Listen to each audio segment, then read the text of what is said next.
Hello, welcome back. My name is Chris. I am the Railroad Reseller. Today, I'm going to talk about things that annoy me at yard sales.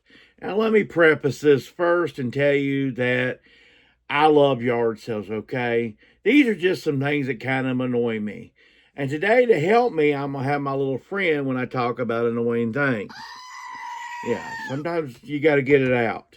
So, the first thing I'm going to talk about that annoys me is when the person who's having the yard sale continues to walk around and adjust things. Okay, this is one thing that aggravates me beyond compare. Okay, and I'll tell you why. Most of this that happened, and I'm giving in this video, happened this past weekend with me at yard sales.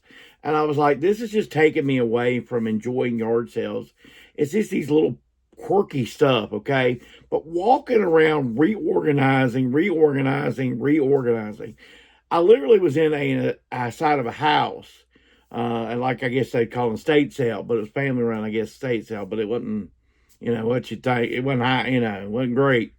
But anyway, I was in the house definitely less than 10 minutes, and I ran into the person 3 different times. Sit down and collect the money, okay? If you feel like people are stealing or something, put somebody somewhere else or something. But stop running into me. It literally 3 times we had to, oh, I'm sorry, I'm getting in your way. Yes, you are getting in my way. I'm trying to look at your stuff.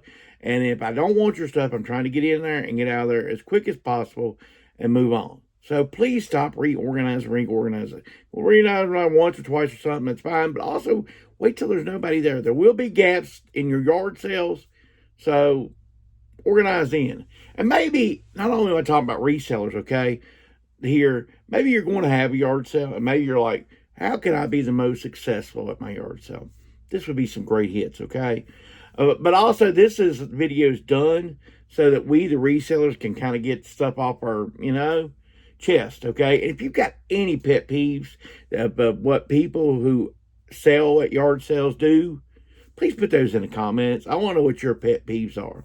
Next of all is parking issues, okay? Parking, putting cones down in front of your driveway, I don't have an issue with that. Putting cones down all of your yard, at the edge of your yard, I have a problem with that. I'm coming to your yard, so okay? Let me tell you something about the edge of your yard. It doesn't belong to you, okay? You should belong, and I know in the state of Virginia, they belong to the city or the town or the county or whatever. That way they can do what they need to do, okay? It doesn't belong to you. It is public, okay? You might not like that, but it is public, okay? So that don't put cones down, especially if you're going to put a tarp in your yard and banners and stuff like that. That's what I ran into this week. A yard sale where they had cones all down the edge of their yard, but they had a big tarp with clothes and stuff. You're telling me not to park at the edge of your yard, but you want me to walk through your yard. I don't know what you're saying. If you want to put them at your driveway, I'm cool. Otherwise, not cool. Okay, the hours that you have your yard sale. Okay, that I think a bare minimum really should be. If you want a really great suggestion, 8 to 12, bare minimum. Okay, 4 hours. I've seen a trend this year. Multiple yard sales have been listed in my area for 9 to 12. Let me tell you, folks, 9 to 12 will not get the job done. I seen an article. I seen one where the pictures they were inside. It's already all set up inside like a barn or garage or something. The pictures are it's already all set up. Don't be a little princess. Get your butt up at least by 7:30 to have your yard sale ready by 8. It's not that hard. I get up, I get home from work at like 1 o'clock in the morning or so. I get up by 6 to go yard selling, okay? You can do it. All you do is collect money. You don't have to run around, figure out addresses, all this stuff. If I can do my part, you can do yours. Okay. Next of all, not having correct change. Okay. Now, this has gotten better over time. I have to admit, I haven't ran into anybody. And I actually don't mind helping a person who's it's noon, 10 o'clock, 11 o'clock, and they're kind of running thin on change. That's cool. But what I don't, the first part, I might just hand you a 20 and say mine was $7 or $8, which I'm usually good. But say if someone else hands you, a 20, you're like, man, I don't have change for that. It's 10 after 8. You've got to have some kind of change for that. Get your change together. So, what we're going to do now, I'm going to show you some of the items that have sold recently, and we're going to continue this list of griping.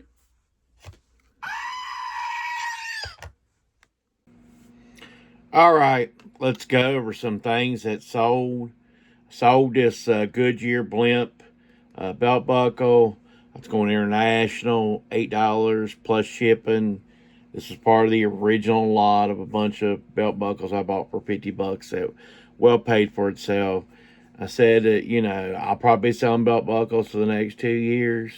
I'm fine with that. This works for me. Sold a lot of 4 CDs, all classic country, $13 plus shipping. This was part of the lot of CDs I just recently purchased for $120. I did a short on that. So just keep on getting money. I think every one of these what sold has some CDs in it. So I think we about recaptured all our money, if not made a little bit at this point. Son called and Pow here on DVD. I have sold this DVD. I can't tell you how many times. Anyway, it's always around about $9 plus shipping. Then it always sells quick. So if you got a 50-cent box, these show up pretty often. It's a weird type kung fu comedy type movie. All right, sold a pair of Nikes. These are. Let me show you these. These are a little bit. I sold them about $55 plus shipping. They are, and you can tell they're like brand new. That's why I paid up. Paid $20 for these things. Now some people consider them ugly. I consider anything that sells for money to look good. But anyway, these look like the New York Knicks colors. So anyway, I figure anybody who bought them was a New York Knicks fans. Like I said, these are pretty much practically brand new. I did pay up $20 because they were so nice. Anyway, $55 plus shipping on the shoes. Out of a free bin, I got this Bobo hat, pink hat. $7 plus shipping on the Bobo pink hat. Sold a flannel in April, almost May. This is a St. John's Bay new with tags. I did buy this regularly at the Goodwill, which is $4.99. But I got $21 plus shipping, the good size, the new with tags. Flannels will sell about any time of the year if they're the right size and new with tags.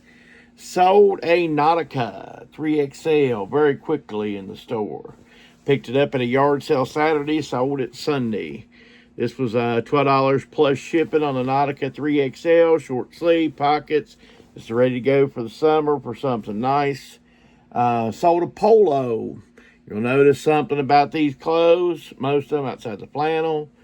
They sold because the time of the year. But anyway, Eddie Bauer, this was $1 pickup. This is a 2XLT. $9 plus shipping on the Eddie Bauer. Sold a Harbor Bay polo. $10 plus shipping on the Harbor Bay polo. This is a 2XL, very colorful, red, white, and blue. $10 plus shipping on the Harbor Bay polo. Sold this Van Heusen big 18, 34, 35, $10 plus shipping. This was a dollar day buy. So that selling dress shirts and stuff is starting to pick up. And finally, the last thing I'm going to show you, because I think it's something you do need to look for right now. This is Polo Ralph Lauren. This is 2XB. I did pay the $4.99 on this, but I got $24 plus shipping on it. It is 100% linen. Even if you're not big into clothes, even if it's not something you want to be involved in, your linens, your cashmere, stuff like that, just take a flick through the rack. People will miss stuff like this. They'll just think, well, that's a 2XL and this ain't nothing special. Just give it a little bit of a feel. You can feel the difference. And that difference is money. So, continuing my pet peeves, let's talk about this. So, I seen this past weekend, and I see it for especially community yard sales. And I definitely could go like a whole video on stuff that aggravates me about like community yard sales. They'll announce it as a community, and 3 houses will participate. That's not a community sale. Please stop advertising as a community yard sale. Get a feel if you're going to be the advertiser of a community sale. Get a feel for who it is. Now, if you just want to say a street yard sale, my street's having a yard sale, that's great. That helps. Okay, I'm still going to come, but at least give some perspective. If you're in a big community and you advertise a community sale and 3 of you have a sale, you know, you're going to ask for people being let down. Okay, but here's the thing: give an exact address. At least give your address. Okay, people. I'll re-update this later on Saturday morning with the address. That literally was in the comments. I'll literally update on Saturday morning. Folks, I don't have time to wait till Saturday morning to get your exact address. Okay, people come sometimes from a half hour, 45 minutes away to find your place, okay? They need an exact address. Give them an address to find you. Well, I'm afraid, da da da da da. Let me tell you, if you have a Facebook account, you're pretty much exposed, okay? People can find where you live, okay? Don't believe that it takes that hard to find somebody's address if you really want to, okay? And that's probably what I'm going to do for now. When people don't give me an exact address, I'm going to just Google them and search them down. I mean, I hate to be that way. Just post an exact address when you post your yard sale on the Facebook marketplace. You're going to have hundreds of people there that are strangers at your yard anyway. You're apparently not concerned for your general welfare, and when I say that, I'm not trying to scare you. Nobody's going to, I've had big yard sales at my house. Tons of people come through.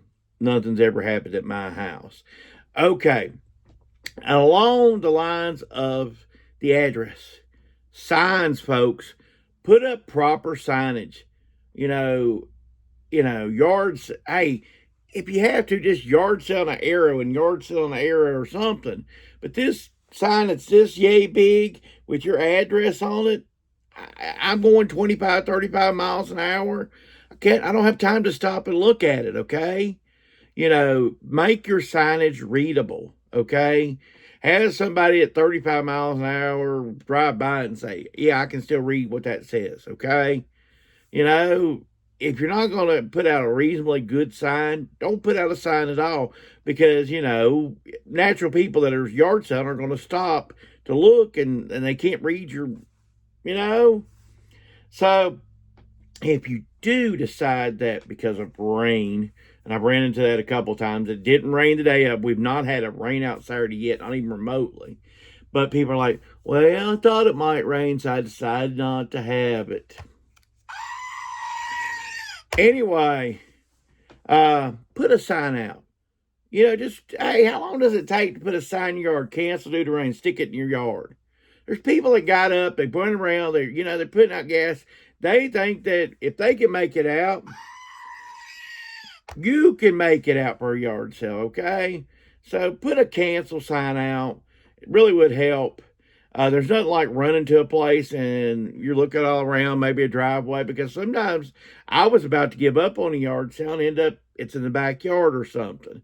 Also, if you're going to do a yard sale in the backyard, please put signage that leads me to think it's in your backyard, okay? And finally, and you thought I was going to complain about this when I complained about yard sales in the beginning, it's actually probably one of my least pet peeves, is overpriced items, okay? Now, you price your items what you want. They're your items. Make you realize that if you're going to put high prices on them, it's going to make it harder to sell. And when you price an item, such as this little guy, say you want $5 for the goat, don't say the words, I looked up online and it was $11 online for this goat. That doesn't mean anything to anybody that it's online for that price. If I wanted to order it online, I could sit on my butt at home on my Saturday morning, drinking my energy drink, not get out. But I've gotten out, I've spent gas, I've spent time, I've come to your place, I found your address, all this work. I don't want to hear about what the online price is. I don't need your little tag, okay? And also along those lines of overpricing. The one thing I don't want you to overprice is your homemade goods, okay? And this is what got to me, okay? And you don't really think this is probably petty, but you can think what you want. I'm giving you a list of things that aggravate me. But like at the same yard sale the same estate sale that the woman was running into me. That's why this one really got to me. And it was earlier on in the day. And they had some homemade treats. So I'm going to, I think, well, if I'm not going to buy nothing, I'm going to buy a homemade thing, just, okay. And they're just a couple little cookies and a little brownie. Nothing big. $1.50 a piece. So you're telling me you're going to make $30 off of a tray of brownies? No. No. And I guarantee you, if things were the way it was, you know, they didn't sell many brownies or little cookies, okay? Don't overprice your home goods, okay? One time I went to buy some lemonade off the kids. I still bought it, and I said, "Give me some lemonade, little cup, not even this." Uh, Watered down lemonade. It was 1 o'clock. It was late. I was thirsty, and they said that'll be $2. And because it was kids and all, I did it. But $2 for watered down lemonade is way too much. So please tell me in the comments what your pet peeves are at yard sales again. I hope you enjoyed this content. If you did, give me a like, subscribe to the channel. Thanks for being here, and have a great week.